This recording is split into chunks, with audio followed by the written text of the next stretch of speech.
think really it was that conversation with you on the phone, the honesty. Like it was like you sort of said, like it wasn't like you discouraged me going to the next round. It was just like, don't do it yet. Your body's not ready. It was the honesty. And then there was this, like, I guess, almost spiritual draw card, I guess, because I'm a very spiritual person, that just felt like I needed to try something a little bit more holistic, because I never doubted that I could get there. I never doubted that we could do it. I just knew that, I went through a really hard journey, nearly losing my dad, who's, one of my favorite people in the world. And I knew that, that I'd been through a lot of traumas the last couple of years. And I knew that things had to be more calm for it to get there as well. Welcome back to the Holistic Health and Hormones podcast. Today's episode is one that so many women need to hear, especially if you've been told that your time is running out and that your body isn't capable of conception, or that IVF is your only option. I'm joined by Jess, who spent the last 3 years trying to conceive after multiple failed IVF cycles and heartbreaking losses with twins at 43. Like many women, she was left feeling confused, depleted, and questioning her body. But instead of giving up, Jess chose to take a different holistic path. And in this episode, we talk about what really shifted her physically, mentally, emotionally, as she began doing the deeper work with myself to support her body, reconnect with herself, and restore balance. And what happened next is something truly powerful. Jess went on to conceive naturally at almost 44. This conversation is raw, honest, and incredibly inspiring. So if you're navigating fertility challenges, loss, or feeling like you've run out of options, this episode is for you. Let's jump in.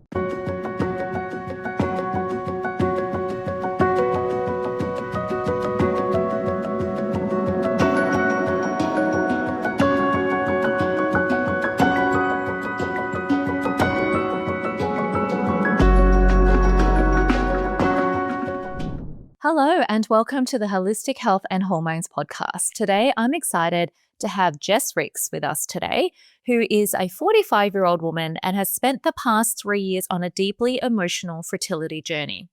After failed multiple IVF cycles and the heartbreak of miscarrying with twins, she was told her chances of conceiving were extremely low and that IVF was her only option. Refusing to give up on a dream of becoming a mother to two, Jess began exploring a more holistic approach, focusing not just on her physical health, but also on her mindset, emotional well-being, and overall lifestyle. Through this journey, she reconnected with her body, rebuilt her belief in what was possible, and ultimately conceived naturally at almost 44. Today, Jess shares her story to inspire hope, resilience, and a new perspective for women navigating fertility challenges, especially those who've been told it's too late and IVF is your only option. Welcome, Jess. Hey, Ellie. Thank you so much for having me. Thank you so much for sharing your story. So do you want to, when I first heard you connect with me and your story, it was absolutely heartbreaking because you spoke to me just after your miscarriage with twins, which was at about 8 to 9 week mark. Tell me what was going through your mind, what the process was, because I know you've done it through IVF. Tell me how the journey of IVF was for you and then what it felt like to be miscarrying with twins. Yeah, so our journey is a really long journey. It's sort of been going for a good 8 years, I'd say. So it's very long-winded. But yeah, so sort of when I connected to you, I was at a point where I knew we could do it. I felt it in my heart, but just the methods and the process that we were going through, I sort of lost a little bit of faith in where that was at. So we got ourselves pregnant through we'd conceived our son through IVF. So which was, we felt that was a blessing. We knew we could conceive because we'd miscarried naturally in our first pregnancies, like over 8 years ago. And then by the time I'd sort of had that last miscarriage, I'd sort of lost faith that the IVF journey was going to take me there alone. So I had your number saved. Somehow it came up in one of these IVF or baby research things. I had saved thousands of them and, read day and night, all this stuff. And I just remember reaching out to you before and you sort of said to me, Jess, because I was sort of encouraged to go straight back into a round of IVF. And you said to me, look, Jess, don't do it. Don't do it. Your body's not ready. So I miscarried the twins and then I went off to do a round of IVF very fast. And then after that failed, I was like, saved Ellie's number as amazing baby lady in there because it was just, I don't know, I just felt this little ray of hope. And then I reached out to yourself and I guess that's when we started our journey. And I was like, you were right. It was too soon. My body wasn't ready. I wasn't ready. We weren't ready. And then that's sort of when we started a bit more of a holistic journey, which has been an amazing journey, really. Because so we're expecting our next baby's due on the 1st of July, and I guess it's a painful journey. We've been going through it for years, and I just didn't want my son to be alone. We almost lost my dad to cancer 2 years ago, and I just said that I don't want him to be alone. I don't want him one day to face it alone when it comes to us in those older years. And I said, I'm not going to give up my fight. I know we can do this. And with your help, I guess, here we are. So I guess I'm happy to share my story because if I can help anybody realize that, be open to all options because it's a combination of things that get you there. It's not just one factor. And so tell the listeners out there who are thinking about going through IVF, who they themselves have been through failed IVF cycles. For those who've never been on the IVF journey and think IVF is the answer, what is it like? Because personally, I've never been through IVF. You only hear stories from clients, but for yourself, how many rounds have you been through? And what would you say are some of the challenges? What do you feel? What do you experience through the IVF journey that people on a natural conception, which you did second this time around, is so vastly different. So for those who've never been through IVF, explain what that process is like, from your personal experience. Yeah. Well, we had two very different, IVF processes. We had our local setting, which I was traumatized from.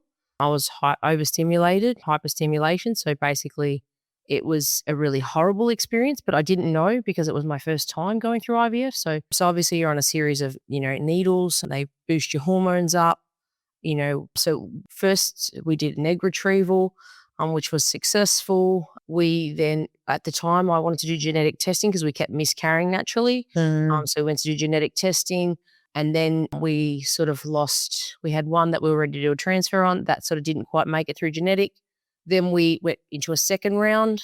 That's where I was overstimulated, which led to a whole medical trauma. Like I faced a really horrible medical trauma, which led to, severe issues, which I then left that center, moved on to another center, which was a much nicer experience, far more professional. And then we had the miracle of our son. So we felt blessed. The IVF did get us there. So we conceived our son De Niro to IVF. And then, yes, obviously you go through a series of injections, hormones, but we've done about 6 rounds of IVF in total as well. So you can have the absolute highs of our De Niro experience and then the absolute, it's a numbers game and it's really hard as you're older, you've got less eggs. And so then we've had the horrible side of it too, where we felt like, okay, there's no hope. There's only a certain number of eggs left. And it was just getting harder. And I just felt like I just knew in my heart we could do it because I knew we had fallen in the past naturally, but there was something missing with us. I just said to myself, there's got to be more that we can do to in ourselves, not just so much the process. So when I spoke to Ali, she's like, okay, Jess, you guys can do this, but, have you checked this, and this, even within the IVF process? So then I was even going back and saying, hey, shouldn't we be checking this or shouldn't we be checking that? Which then prompted these checks to then happen, but they weren't on the forefront of where we're at. So certain things that Ali even did in correlation. So, maybe those rounds could have been more successful had I had worked with Ali prior to doing those IVF rounds. But then we had like even better result. We've had the result of a natural conceiving naturally and now carrying, getting close to sort of full term. So which is the biggest blessing you can ask for. So the IVF journey is a very painful one. And, if you can go down this path and you can get it to work and, get your body and your mind and all the other factors that, put it together, make it work, then this is this is a miracle and it's a blessing. Because for you, you fell pregnant naturally. You fell pregnant with IVF, right? But you miscarried 3 times, I think four times, right? So it's not the getting pregnant, but for many, whether it's natural or IVF, it is about working on keeping the baby and being able to go through and have a healthy live birth. So, I mean, for those who've experienced multiple miscarriages and for you to experience a miscarriage of twins, what was that like for you emotionally and physically? I mean, I know you're a very positive person and you bounce back very quickly, but it doesn't mean you don't go through your ups and downs. And for those who've experienced miscarriages, but for you, what was that like to know that you had miscarried with twins, especially through an IVF cycle, which is costly physically, mentally, emotionally, and physically, for you? Like, what was that like for you to get through that with you and your husband? It's quite traumatic. And as a woman, I think women, and every couple's different. Women have this fight. You just you've got to have both of you in that same headspace. So it's a really hard journey because you get heartbroken. You get attached to this little soul. So, you start having, and then you think, okay, we've done it. You get super excited. And then it's the letdown. So it's that fear of even getting excited. So even once you do conceive, and I have now naturally with this baby, you have this fear. So you just, you've got this fear in you, so it's about yeah. So for when we had that last miscarriage, I was starting to go, okay, well, maybe this is not going to be I'm going to fight this all the way. That's what I just kept saying to myself. I'm going to fight all the way because I'm a fighter. Mm. But then I guess, so I guess it's traumatic. It's traumatic. Any woman that's been through it knows. And then at the same time, you're sort of trying to stay really positive because then you want your husband to feel like, come on, let's, we've got to stay on this journey with me kind of thing. So it is definitely a hard journey. And, I can see why a lot of couples do kind of go, they give up, why they can get to that point. But I guess for me, I'm a very strong-willed person, so I never fully ever gave up. I had this inkling that there was more, and that De Niro wasn't going to be alone. And yeah, so And I mean, what were you told by the doctors? I mean, you started your journey, you said 8 years ago. Why did you go down the IVF path in the first place? So how long had you been trying naturally before being told IVF was your only answer? Because that's what many people have been told, especially those in their 40s, even those who've been trying to conceive for 6 months, 12 months, and then they're in their 30s, straight away IVF is the answer. So what were you told by doctors early on in your journey and towards, in your sort of early to mid 40s? yep. So pretty much straight away, after our first miscarriage, which is natural, first miscarriage, we were told straight away, oh, Jess, for your age, you're in your late 30s, nah, straight to IVF, that's your best chance. That's straight away what you're told. So straight away there isn't, and that's what I guess sort of led me to having that medical trauma because I then was, you listen to a lot of other girls that are going through this experience and, someone said, oh, okay, Jess, maybe you should try, have you tried metformin? I was told, get on metformin, even if I'm not diabetic, but worst mistake of my life. I was given a higher dose than I should have been on, which led to a whole medical trauma. So my journey went all pear-shaped by, and the guidance of the doctor I was dealing with wasn't there. So it was just literally, oh, you have to do IVF, you're older. That's basically your, and I was trying to say to her, okay, is there anything I can do me personally? Can we be checking more things in me? I didn't feel like there was enough checks done on me personally. And then, then obviously we uprooted our plan. We did find a professional person, who helped us conceive De Niro, who, and who I still hold dear to this day. So I think that, there's definitely room for IVF in there, but I also think that you've got to work on you as well. I think that they can work in conjunction with each other. And I think that that's sort of the part that was missing because if you're a working woman I was, it's really hard. I run my own business. I work, tirelessly. And it's just a time factor. It's how the hell do you put this all together? I've got to be super fit. I've got to be this. I've got to take all this. It's trying to make it all work and be realistic that you can actually get to the other side of this. And that's where for us, in this next journey that we've gone on with our next baby, that's where this has been Ellie, you've been a great support. And, like sometimes it's just reiteration, like going, okay, is that what I'm doing again? Like, and for me, that's been a massive bonus, and it's been a massive support to us to get us to this point. So And from what you said, Jess, it's also a partnership, right? A lot of couples that come to see me, the husbands are not 100% on board. And I always tell couples that to have a baby requires two people. So even when we looked back at some of your previous testing, we found that, your husband also needs improving with optimizing his health. He wasn't in tip-top shape either. You were stressed. You were both, you're both really powerful entrepreneurs and you're working really hard. And you're working for yourself and owning your own business. I know what that's like. It is long, and you've got a three-year-old as well. That it takes two to be in that journey together. So your husband's supportive and he's open to doing everything holistically. I remember the first conversation. He loved what I loved what I was saying, and he's like, "Yeah, we're on board." And it takes, you were both committed along that whole entire 3-month process, which is what it took, about 3 to 4 months to get your body into good health for you to conceive naturally. But for those who don't have a supportive husband, what should you be saying to those who don't have that partnership and that support?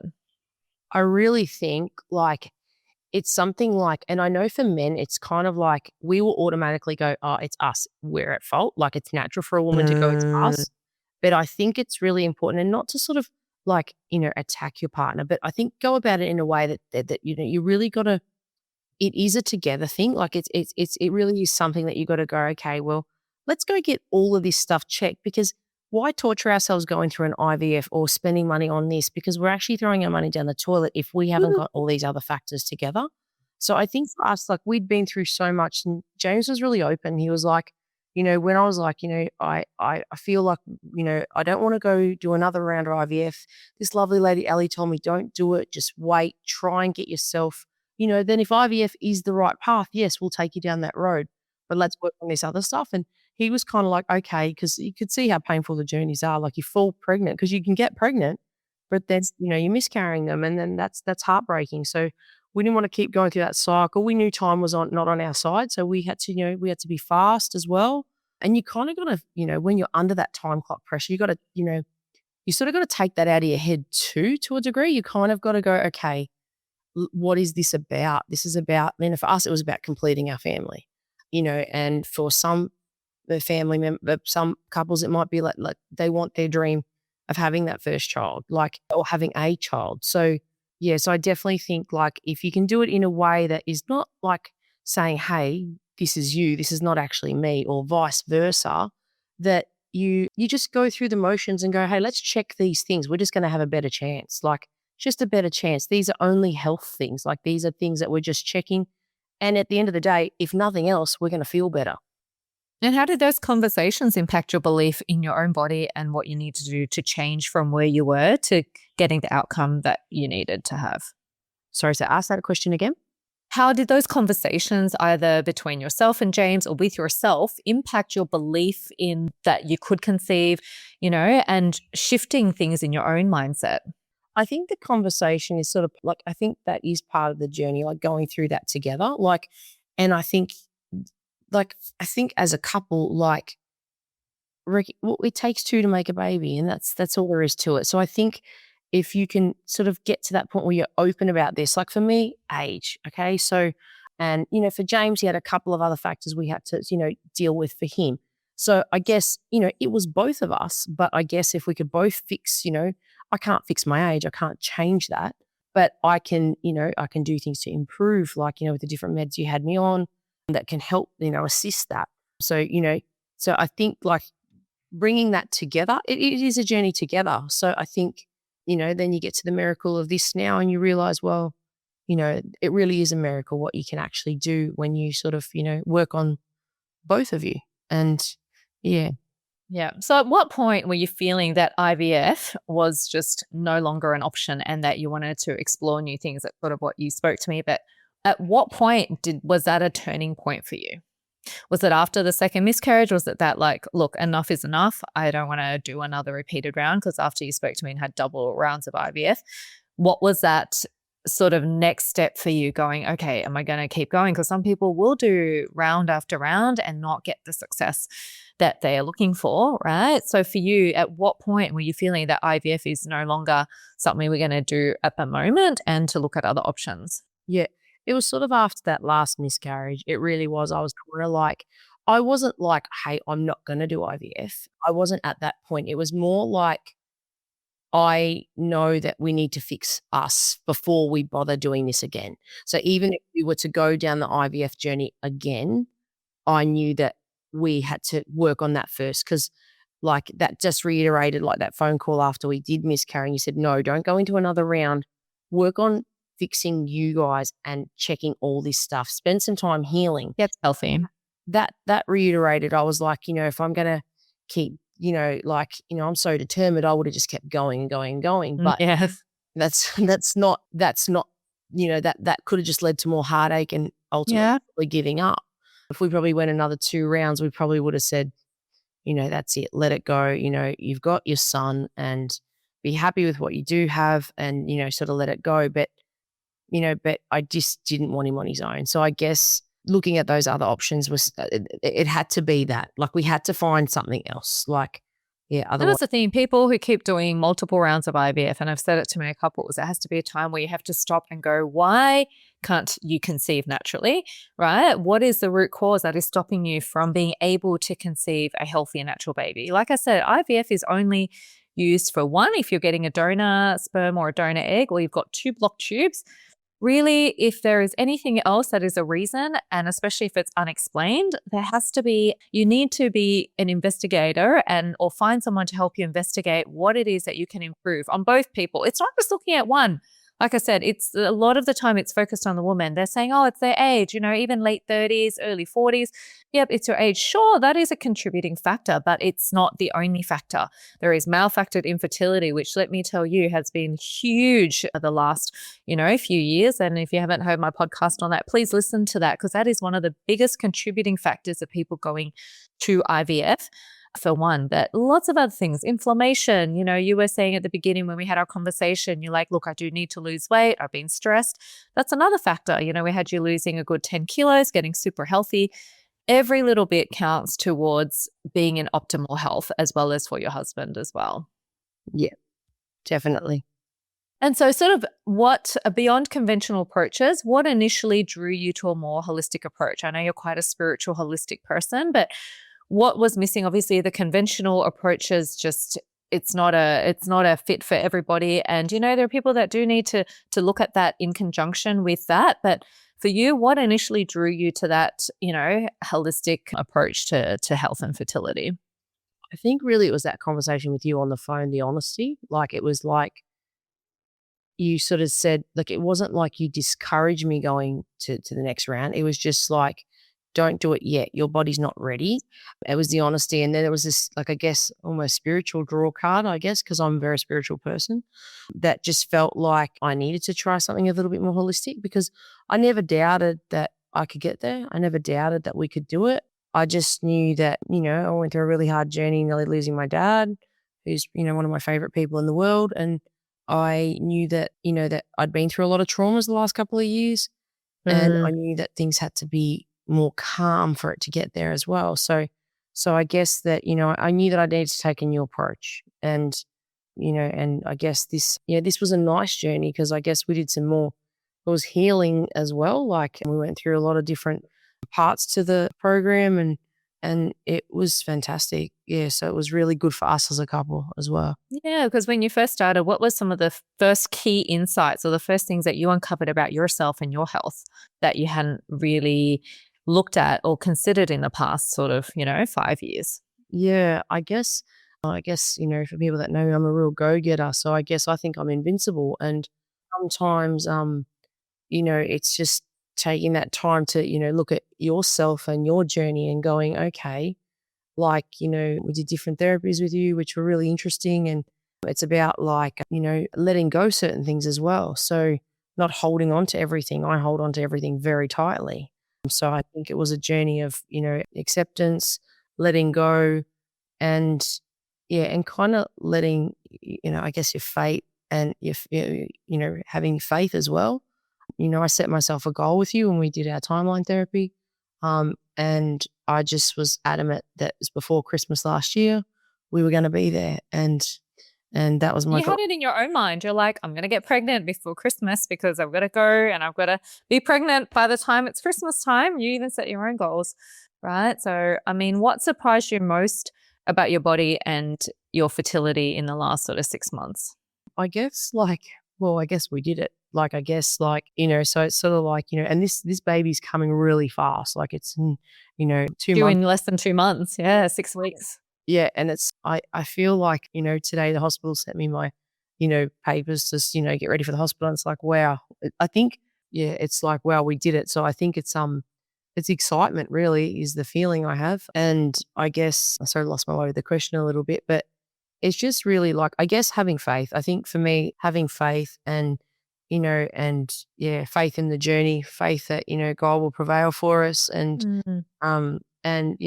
all combined It's with doing the everything. work too. I mean, look, you have to work hard at changing your health because what hasn't worked up until one point in time, something has to shift, right? And for working on anyone's health and well-being, it's not just focusing on one area. I mean, there's work to be done physically, emotionally, through diet, lifestyle. What stood out most for you with the work that you did on yourself and the work we did together?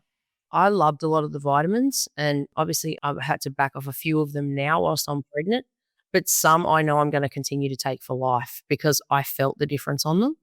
Whether it was my skin, like just in general, my clarity. Like as you get older, you're working flat out. I was having a lot of brain fog. Some of the stuff that you had me on was I was getting more clarity. I felt better. I just felt mentally sharper again. Felt a bit more like my old self. So some of those things, like I know that I'll carry after the baby as well, and I'll continue to continue to do. So I feel like they were all beneficial for my health as well because, I'm having these kids a little bit older. So I want to be here for them. So You don't have the same energy you do when you're in your your 30s for sure. When you're sort of approaching mid 40s, your energy is not the same, especially when you have another toddler to run around and deal no, with. no, and that's right. And that's been a big part of like even this blessing is actually realizing that, you know, want to be here for them as well. So it's getting like continuing to work on my health and for both of us that we want to be here for these kids. And that's a big part as well. So yeah, that's definitely something I'll take with me post the baby journey as well. Because coming in, obviously, the traumas from the failed IVF cycles, miscarriages, there's some family stresses and trauma there. How important do you think doing emotional and mindset work on your journey has led to your success? Oh, 100%. That's been a massive part for us. Mm. So definitely, like I definitely think the mindset journey for both of us was a massive part for us. So I think you've got to look at all factors. So you can have the one part which can be your physical, what's going on with your body, all of that, but you have to have the mental. And we definitely had mental blockers there. So we had things we did have to work through and we did, and we got to the other side of that. And so I think it really is a combination of all. Yeah, and that's true. Like people who have, supposedly great physical health, but when you dig further, I mean, there are definitely blockers from an emotional and a mental perspective, which I think it's all encompassing for having a spiritual journey, such as, being able to bring in a beautiful spiritual baby into this world. It's not just the physical. And I think that's a big piece missing from many people on their fertility journey because there are ups and downs. You've gone through like an 8-year journey to have 2 beautiful, healthy babies very soon, but it's not without its work. And through the traumatic physical experience, you're going to have the emotional and the mental blocks, especially if you've been on that journey for close to a decade. So, I mean, what were some of the patterns and stresses or beliefs you knew you had to shift coming into the work that we did? And just for yourself, like what was some of the things that you knew needed to, even though you hadn't done the work, you knew needed to shift for you to improve certain aspects in your health and well-being? Yeah, it's really hard. So I'd turned 40 and I still hadn't had a child. We just had Daenerys fell pregnant with him just after being 40. And I remember thinking that was the most depressing birthday of my life. It was awful. Like, I mean, a cultured girl that come from family. Big family, like your grandmother had a lot of children. Yeah, she's got probably one of them. I think she's one of the largest families in Australia, and then to kind of feel like, culturally, it just felt like I was being left behind. And for me, it's just as a person, I've always wanted to be a mum. It's it's the one thing I've always wanted. So, and I felt like, oh my God, is life going to pass me by, and I'm not going to get this? So I just, it was really, really hard. So one girlfriend that went through the IVF journey, and she did say to me once, Jess, always, always be, she said it in a way for your calmings, like, always be grateful. If someone else falls pregnant, wish them well. Like, because when you're in that bubble, you almost can't be near another pregnant one without crying or feel it like, Just because you've been through a tough journey and it's like everything is not going your way. And it's hard to be grateful and to be happy for people close to you because you're left behind, like you're not where they are or ahead. Yeah, and that was like one of the things like I really had to really consciously like do is go, okay, don't be like that, like try and like, like as much as this hurts, that was something I just started doing when and that was one thing because it is really hard, like, and you sort of feel like, and another thing I always do, I'm not scared to talk about it. I'm not scared to talk about it because I wish I didn't go through that local journey I went through. I Yeah. was horrified what they did to me, and I felt very like if I had more knowledge, and looking back now, I never would have did the things I did. Like, so I feel But there like was no support or structure also in a small town where you are and just doing things locally, like you have to travel to a major city. But just for any women going on their journey, right, it can be super overwhelming at times and you don't feel like you're getting supported or any sort of structure. Even with IVF, it's just a lot of it is money making, as much as I hate to say it, but cycle after cycle. And it's like they're not looking at what is really causing, you to not be successful apart from age. And they can only do what they have within their own frameworks. But there is no support. Like when you have a miscarriage, it's like, well, let's just jump onto another cycle. There is no time for you to feel the emotions, to have a bit of that grief and to think about things, right? There's no time for that. So that's hard. So it's super overwhelming for couples, especially through the IVF journey, but any miscarriage, anything like that, like it can feel very super lonely and unsupported. yeah, my first center was horrific. It was a really traumatic experience. My second, I can't say that. It's just that I just needed more support. I needed more health support. I needed more than what just the process could offer. Obviously, my age, number of eggs, all of these things. But yeah, like locally, like I found it horrific when I started the journey that they, I had a healthy cycle, I had a regular cycle all my life. I didn't have abnormalities. They wanted to put you on the pill to make to line up the days when they do the I just thought, this is ridiculous. Why would I want to change something that's working? If it ain't broke, don't fix it.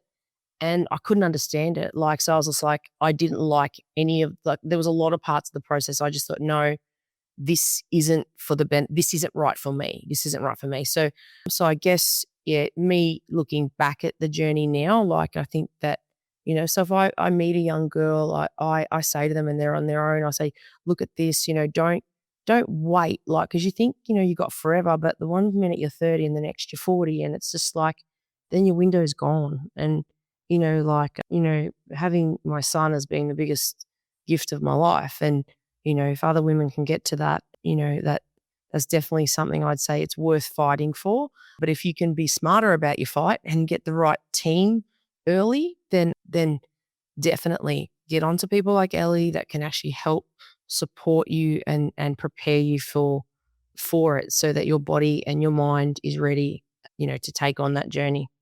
And I think starting the journey, like you said earlier, like we should be looking at being healthy in our 20s, when we're in our primes, making sure we are having a good diet, lifestyle, and doing all the right things in our 20s, not smoking, not vaping, and starting to look after our health and well-being in our 20s, because then by the time you get to your 30s, or if you are wanting to conceive in your early 40s, if that's just your journey, then you are ready and, it's not going to take you a long time. You're not having to go back to square one and undo a lot of the damage and the trauma and getting your body at, that sort of optimal health if you are, sort of needing a lot more work for sure.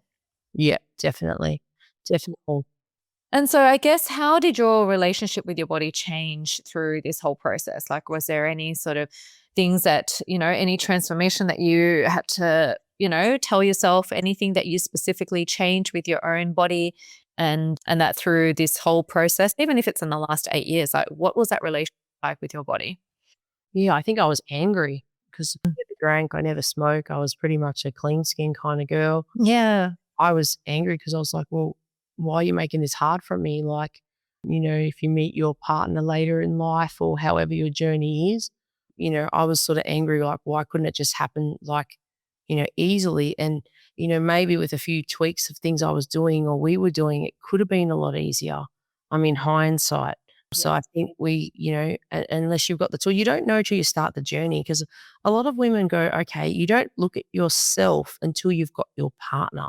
I think that's kind of wrong. Like, I think you should kind of like work on you and then so that Yes. your body is ready, like, so that Right. if that person then comes along, it's just an easier process rather than Yes. going, "Hey, I have to find Mr. Right. This has got to be," like, so I think because that sort of can drag your journey out, like if it ends up being later in life, like, so I think, yeah, definitely, you kind of got to forgive yourself as well because you don't know what you don't know as well.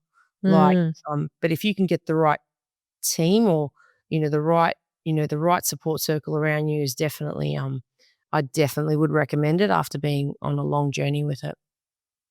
What else did you learn about yourself during this whole journey? And it's a long journey, but what else did you learn about yourself? I really do after doing your course, I do think, well, not everyone's spiritual. I'm very spiritual and I have a lot of faith, but I really feel that that was a big part of it. Like, I really think healing any scars or wounds that we have, Yeah. um, becoming harmonious, like, so I think that definitely it definitely is something that I think you need to have. So that is definitely something, I know that, is definitely works. And And even through like the fear of after experiencing miscarriage, I mean, how with obviously some of the work we did, but also yourself afterwards, how did you begin to move through that fear after experiencing miscarriage? Because it wasn't just one, like it was multiple. How did you look at that in your own sort of mind and go, okay, we got to sort of move through this as well? Because some people hold on to it and there's a lot of fear and that holds them back, right? Which is very difficult. you have to I had to let go that, like, you had to let that go because you have to cry it out. Like, you have to emotionally, you have to, have your moment where you feel sorry for yourself. You have to go through that. You have to pull yourself up again and go, okay, okay, so, like, it's you have to go through the motions, but you also have to go, okay, what's the goal? Like, visualize the goal. Visualize, visualize where you're wanting it to go. Like, we understand that's what happened in the past. We understand that trauma hurt, but at the same time, where are we wanting to go with this? Because if I stay wallowing back here, I'm not getting over here. So, and that's the same with anything in life. But I think, yeah, definitely for this type of journey, you have to kind of draw a line in the sand and go, okay, I've got to accept those hurts and, we can learn from them, but we have to let them go to be able to, to bring, It's the energy, right? To be able to then, yeah, because I say it's all energy. It's all energy. If we're still holding on to the traumas, we're still holding on to the fear of another miscarriage, you're preventing yourself from really opening up and having that good energy come through for a new conception and a new baby. yeah. And that was massive for me because I felt like by the time we got to this, I'd let all that go. Hmm. Because I was like, "You know what? Like, if this is gonna be, it's gonna be." Like, not to, because every time, like, we would fall pregnant, I'd be scared. I'd be like, "Oh my god, we're getting close to 8 weeks. We're getting close to the, Mm. the mark where things go south." Yeah. Like, and then, you're almost preempting it. So it's kind of like I had to really change that. I had to change that perception, and that was something that, we definitely did. Like, so I knew when we fell pregnant this time, I never had that fear for this one. Like, even though I Yeah, still so was. can you share that moment? I mean, like the moment you found out that you were pregnant, I remember I was one of the first people you told, but how did that feel that moment you found out you were pregnant? And I know there was still a bit of hesitation because it was so early, you'd been there before, but Yeah. how, especially now that it was a natural conception, you're much older, how was that for you the moment you found out you were pregnant naturally? I don't know, this time I didn't fear. Like, of course, like until, you can't not have that fear early in the piece to a degree, but I didn't feel the same as the others. I just had this belief that this was stronger. Like, this felt more right. It felt more right for us. It was more right on many levels. So yes, of course, I was scared up until, getting to that 8-week mark, but I wasn't scared like the other times. I wasn't scared like all the other times. Like, I'd sort of felt like we were in a good place, and I just felt like it was gonna be okay. Yeah, I mean, like we've done the work with your body leading up to conception. So, obviously to some extent it felt different this time compared to previous pregnancies. Am I right? Yep, that's right. Yeah. Yeah, a lot more work. And so what was going through your mind at the different stages? As soon as you were pregnant, and then when there was a beautiful heartbeat, strong heartbeat at 8 weeks, like what was going through your mind then? And then at the 12-week mark, what was going through your mind at those different stages? I just felt very blessed. I felt really, like, blessed and at peace. Like, so, I mean, look, everyone's different. Some people may have one kid and go, that's fine. I'm a mum, right? And I get Mhm. that, because if De Niro was all I ever got, I would accept that too. But I used to watch him play on his own, and I come from a big family, and I was like, no, I don't want him playing just with teddies. I can't cope with that. I need him, fighting with his sister or brother. So I feel like, yes, I guess, yes, I got a bit lost with the question there, but yeah, I guess for me, it was just like having that belief. Mm. And I guess looking back now, what do you think made the biggest difference to this particular pregnancy? I think for me and James, we both did like a lot of the course together. Yeah. So I feel like that for us was huge. We had to deal with like our own blockers, like our own things that we had to deal with. So I think it made us stronger as a couple, really. Like, I think it was like it really helped us. Like, so Point where for some couples, I mean, when you're going through that much stress and trauma, you're at a point where you're not as strong, or there's definitely some tension there, which, yeah, it's very it common. it can definitely harm relationships. It definitely can, because it is, because, vice versa, women, we get hormonal, and, then, all these things that go with it. Like, so I can see how it really hurts couples. And that's why I really think the holistic healing side of this is very powerful, because it can make you come together. Like, whereas just going through the motions of what it is just, you can start feeling like it's, a horrible calendar that you're torturing each other with. It's not, it sort of loses sight of what it's about. Like, so I think by doing the other side of it and sort of healing through it together, um, I think that's definitely helpful for us, and hopefully for, those others out there that, are looking for other options or more support. It doesn't mean that it doesn't go Yeah. down the other path, but it just Yeah. might mean, hey, this is, look at all the options, and if Yeah. nothing else comes of it, that's what I sort of said when we started. I was like, nothing else comes of it, we're gonna be healthier. And that was our way of thinking of it, like, so sort of take a bit of pressure off yourself, because we are our own worst enemies sometimes, like, especially. Exactly. Yeah. Especially when women are told it's too late, or, oh my gosh, you're in your 40s. I mean, what would you say to women who've been told it's too late and IVF is your only option? And, it's, yeah, it's very difficult. Yeah, like you did tell me, Jess, it only takes one healthy egg. That's So it. it doesn't, you only need one healthy egg. So it doesn't need 20 eggs to get it right. You just need one healthy one. So so I disagree. If you've still got a cycle, there's still hope. I Um, agree.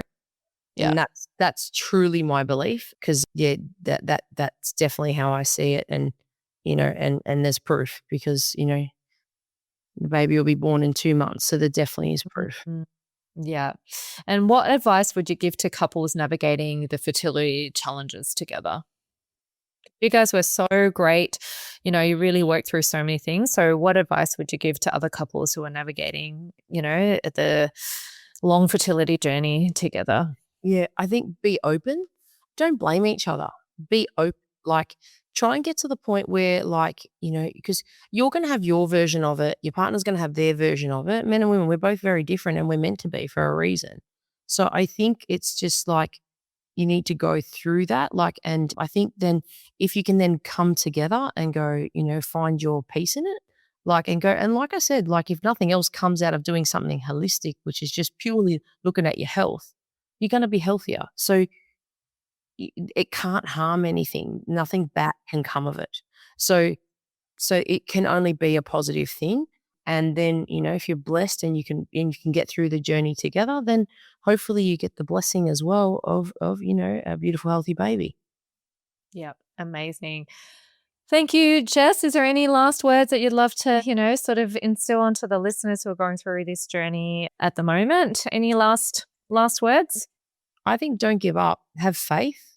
Yeah, I agree. Focus on what you want. Don't let that go. Focus on what you want. I've never given up on a challenge in my life, and I wasn't going to start with this one. Yeah. So I actually think don't give up on your dreams, because they can happen. And sometimes they're a bit harder to navigate. Nothing beautiful comes from anything easy. So I think it's a journey, isn't it? It's a journey. So fight for it, and get the right team around you. And and if this can help anybody, then I hope that could be the case. Beautiful. Thank you, Jess, for sharing your beautiful stories, and your own journey. And we can't wait to meet Bubba number 2. It's going to be another beautiful little boy. And you're so blessed to have 2 beautiful, healthy children. And we can't wait to meet your little one. Thanks so much, Ellie. We're excited. Thanks for sharing your journey with me. Thanks, Jess. Jess's story was a powerful reminder that your body is not broken, and that with the right support, the right environment, and the right approach, so much more is possible than we're often told.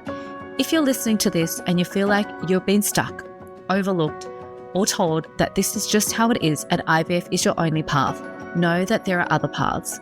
This is exactly the work I do to support women and couples on their fertility journey, and where we look at the whole picture, your hormones, your health, your nervous system, and your mindset, to help you create the best possible foundation for conception. If you'd like support, you can book a free fertility focus call with myself, where we'll look at what's really going on for you and what your next steps should be. And if this episode resonated with you, please share it with someone who needs to hear this, because stories like Jess's have the power to bring hope back into your fertility journey. Thanks for tuning in.